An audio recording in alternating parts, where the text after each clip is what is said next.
It could be terrible, and it could be great. It's not clear. Right. But one thing is for sure, we will not control it.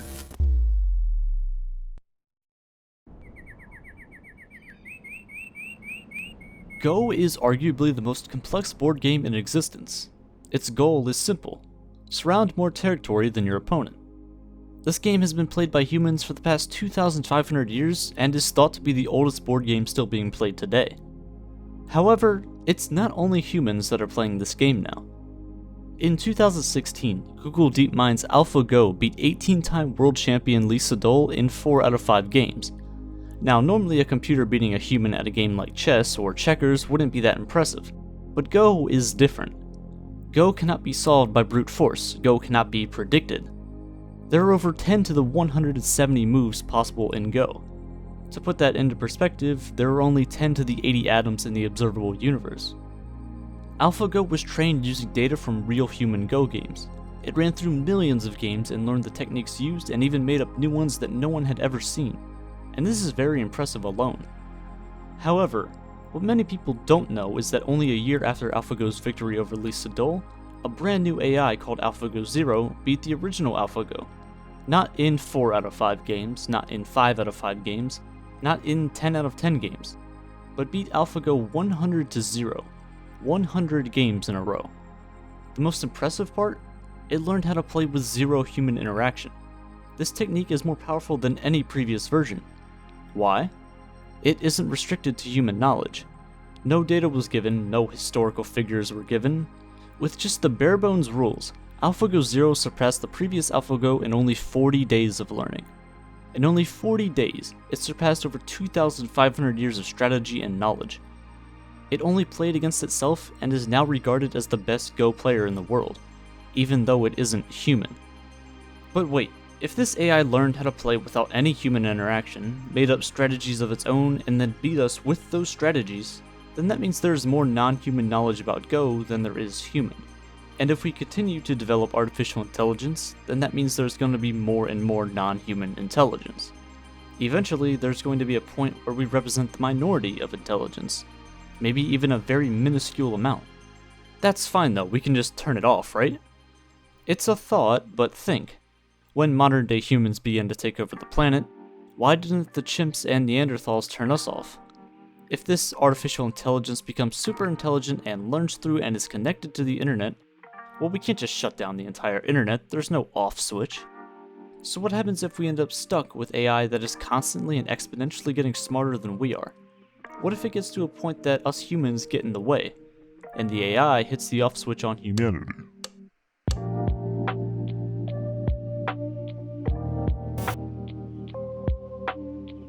When people think of AI, they tend to think of super intelligent AI. AI that serves the human race but could also end us at a moment's notice. But is this really going to happen? Pop culture, mostly movies, tend to depict AI not as benevolent creations, but rather as robots with malicious intent. Except for Tarzan Interstellar, he's pretty cool. Yeah, you can use it to find your way back into the ship after I blow you out the airlock. There's a lot more to AI than you might think. There's a lot more types that serve different purposes. Artificial narrow intelligence, also known as weak AI, is the only form of artificial intelligence that humanity has created so far. It makes this sound kind of bad, but trust me, it does a really good job at what it's supposed to do. Narrow AI is AI that is created for the sole purpose of handling one task. It's the kind of AI that AlphaGo is. Narrow AI is good at speech and image recognition, and also at playing games like chess or Go, or even pretty complex games like Dota 2. At the International 2017 World Championship, OpenAI's artificial intelligence destroyed pro player Dendi 2-0. But much like AlphaGo Zero, it wasn't taught how to play the game. It played out millions of years worth of 1 versus 1 matches against itself and learned on its own. It started out barely knowing how to walk, and eventually as time went on, it surpassed human level skill. If you use Spotify, you'll see that it creates daily mixes for you based on the music you listen to. Amazon learns from it, teaches itself your buying habits to suggest you new products. But it seems like a common reoccurrence where these AI teach themselves how to do the task at hand. How is that even possible? Well, through something called machine learning. Machine learning is the science of trying to get computers to learn and think like we humans do. Machine learning is essentially the same way that babies learn. We start off as small screaming sacks of meat, but over time, we improve our learning. We take in more data and more information from observations and interactions, and most of the time we end up pretty smart. The most popular technique out there to make a computer mimic a human brain is known as a neural network. Our brains are pretty good at solving problems, but each neuron in your brain is only responsible for solving a very minuscule part of any problem. Think of it like an assembly line, where each neuron in your brain has a certain job to do in order to completely solve a problem. Let's make a simple example of a neural network. In order to say that someone is alive, they have to either have a pulse or they must be breathing, but not necessarily both at the same time.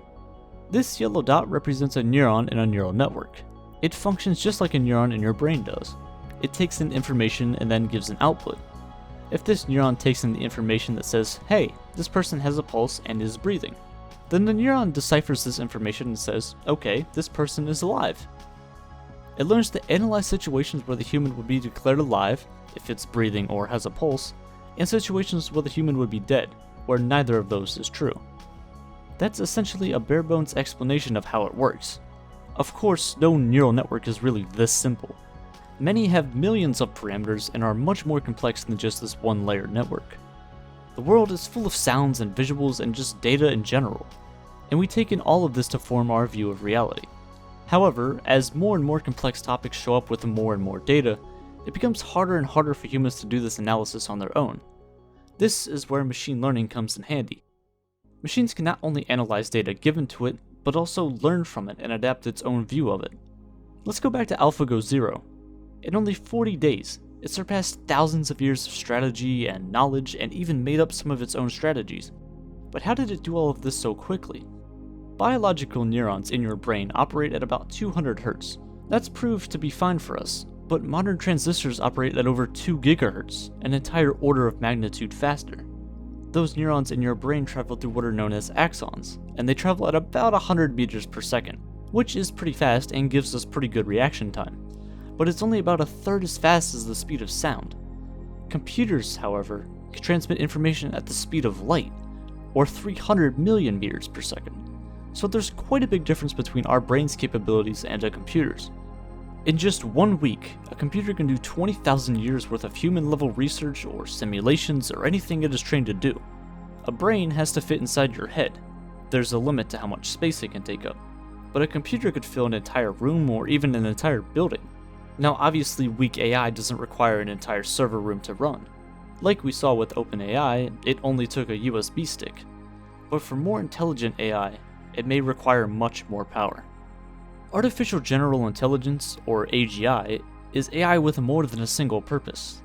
AGI is almost at or equal to human-level intelligence, and this is where we're trying to get to. But there's a problem.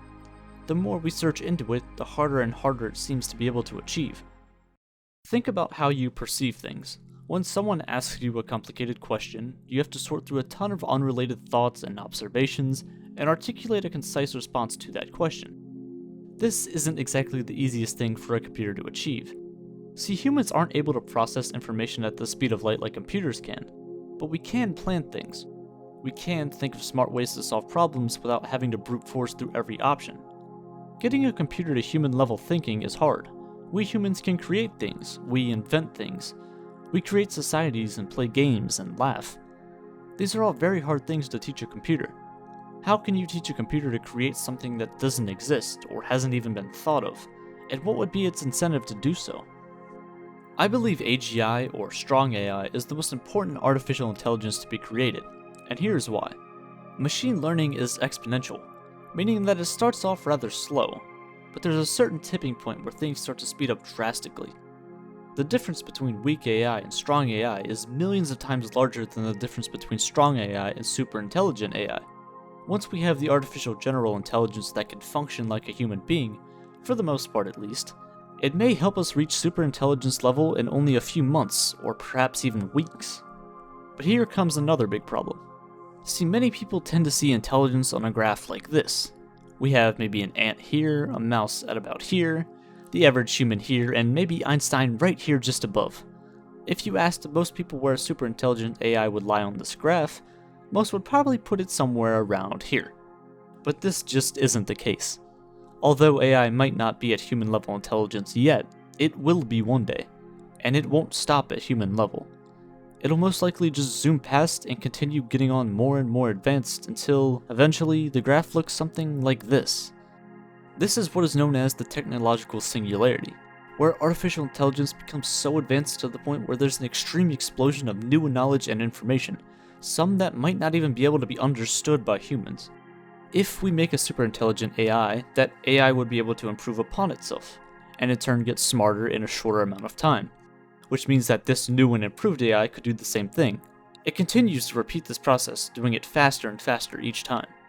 The first recreation may take a month, the second a week, a third a day, and this keeps going until it's billions of times smarter than all of humanity. Compared to chimps, we share about 96% of their DNA. We are 96% chimp, but in that little 4%, we went from being extremely hairy and mediocre primates to a species that has left the planet. We're a species that plans to colonize Mars, a species that made missiles and millions of inventions, all compacted down into that 4% DNA difference. The number of genetic differences between a human and a chimp is 10 times smaller than the genetic difference between a mouse and a rat, but yet only being 4% different from them, their entire fate seems to lie in our hands. If we want to, for some reason, put a McDonald's on a chimpanzee habitat, we just do it, we don't ask. There are 5.5 quadrillion ants on the Earth.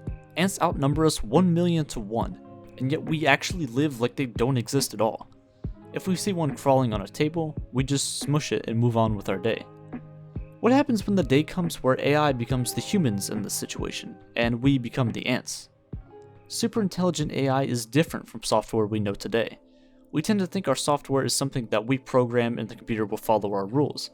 But with highly advanced AI and through machine learning, the AI teaches itself how and what life is, as well as how to improve it. After a while, there is no need for any human interaction. Perhaps humans would even slow it down as opposed to speeding it up. We have to be careful about how we make it. As Sam Harris has stated, and the first thing you want to do is not give it access to the internet, right? You're just going to cage this thing, right? So because you don't want it to get out, right? So, but you want to tempt it. You want to see if it's trying to get out. How do you know whether it is? So this is called a honeypot strategy, where you tempt it to make certain moves in the direction of acquiring more power. For example, if we're somehow able to give a super intelligent AI orders and it follows those orders, it may just take the quickest and easiest route to solve them. Just because we make a super intelligent AI, that doesn't mean that it's going to be wise. See, there's a difference between intelligence and wisdom. Intelligence is more about making mistakes and acquiring knowledge and being able to solve problems through that. Wisdom, on the other hand, is about applying the correct knowledge in the most efficient way. Wisdom is being able to see beyond the intelligence gained and being able to apply that to other things, in hopefully a productive way. If we give AI an order to solve world hunger, well, the easiest way to solve world hunger is just to kill all life on the planet and then nothing would ever be hungry again. But obviously that isn't what we want. We would have to somehow teach the AI to have human-like values, a moral code to follow, and somehow work around that. In a way, we'd want it to be like a super intelligent human cyborg. You may not even realize it, but the majority of humans are already cyborgs. Humans are already becoming less biological and more technical. We already put our minds onto non-biological things. How? Well, many of you are watching this video on that device right now. Phones. Your phone has become an extension of yourself. It can answer any question you could ever ask at a moment's notice. There's only one problem though. Your inputs are just too slow. If we were able to create a high bandwidth link between the brain and the internet, we would be literally connected to everyone and everything on the entire planet. This is what Neuralink is aiming to do. Create what is known as a neural lace. Your brain has two big systems, your limbic system and your cortex, and these two are in a relationship with each other. Your limbic system is responsible for your basic emotions, your survival instinct. Your cortex is responsible for your problem-solving skills, your critical thinking. Neuralink is aiming to create a third layer to this. The AI would be like a third wheel in this relationship, but would increase our capabilities by multiple orders of magnitude. We all would have eidetic memories, picture-perfect memory. We would have access to all the information available to the world and be able to access it instantly. With the addition of this third layer, people may eventually realize that they like this newfound knowledge and way of living more than the alternative. more than living without this newfound AI that has been installed into them. Eventually, people may decide to ditch their human body, their biological self, in favor of the artificial world. This, of course, is a long ways away, but it doesn't mean we shouldn't think about it. There are of course many problems and counter-arguments that come up, and I'll address some of them now. For starters, how do we program something like consciousness? We don't even know what it is yet. How do we program something like a limbic system into a machine? Something that has a sense of fear, perhaps even a fear of death? Can a machine or an AI really love someone or show that emotion? Because if it can love, it can also hate, which could raise big problems for us in the future. This is a fear of many people when the idea of superintelligent AI is brought up. The biggest and most pressing question is, will it be pleasant or will it be hateful? Could it even be either of those things in the first place, and more importantly, is it even necessary? Sure, a superintelligent AI would have all the information in the world at its disposal, but then again, so do you and I. So do all of the people in the world with very radical views. Who's to say that a superintelligent AI wouldn't adopt these views as its own, and then decide to execute on those instead of what we had planned? Sure, it's possible that a superintelligent AI could improve upon itself using knowledge it gained, but then again, it isn't pulling random improvements out of thin air. It's not just going to unite quantum mechanics and general relativity with raw mathematics. What if some of its upgrades needed experiments to be run? What if it needs more information? Is it just going to make it up? This leads into, what if the AI learned to lie, and then decides to lie to us about its accomplishments for its own selfish reasons? It's also possible that the progress of computing will slow down, and it looks like it already is. I mean, look at airplanes. In the past 100 years, we went from this to this. But like many things, there's a threshold that is hard to get past. But if we do get past this barrier, the upsides could be tremendous. It's almost obvious that superintelligent AI has the capability of making humanity billions of times better than it is today. But on the flip side, it could also be used as a weapon. Just think, like I said before, if this thing is running for a week and has access to all of the world's information, it could make over 20,000 years of technological progress. You let this thing run for 6 months, and you could potentially have 500,000 years or even more of technological progress. Imagine if this got into the wrong hands, and imagine the repercussions it would have. When you Google something, not only are you giving out data and telling a potential artificial intelligence what you're thinking, you're also telling it how you're thinking. We feed it all of our questions, all of our answers. If we were going to try and program a limbic system into an AI, we would be teaching an artificial intelligence what we're afraid of. Out of all the data in the world, over 90% of it has been created in the past 3 years. AI learned how to recognize faces. It learned how to recognize voices. It learns languages and then will eventually translate between them all seamlessly. This knowledge and information train could continue until it has went through all 100% of this data. This is why artificial intelligence is such an important topic. Superintelligent AI is the last invention that humanity will ever make. Once it's invented, it can't be uninvented. The technology and developments that could possibly turn the human species into immortal, godlike figures is coincidentally the same technology that could also cause the downfall of humanity. Many people are resistant to the AI because they fear it may have some of the negative traits that we humans do. It may be greedy, it may lie, it may be selfish, it may be rebellious, it may be short-tempered. The power of superintelligent AI is there, patiently waiting to be found. But the question is, do we actually want to find it?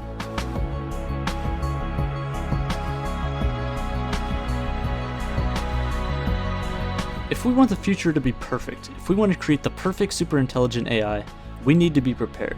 We need the smartest minds and the best strategies in order to create the perfect superintelligent AI. Brilliant.org is helping turn people like you and I into the pioneers of the future of humanity. Topics such as machine learning and artificial neural networks aren't exactly the easiest things to grasp, but Brilliant does a great job at explaining each bit piece by piece. You can go in barely knowing anything about a topic and come out with a solid grasp on it before the day is over.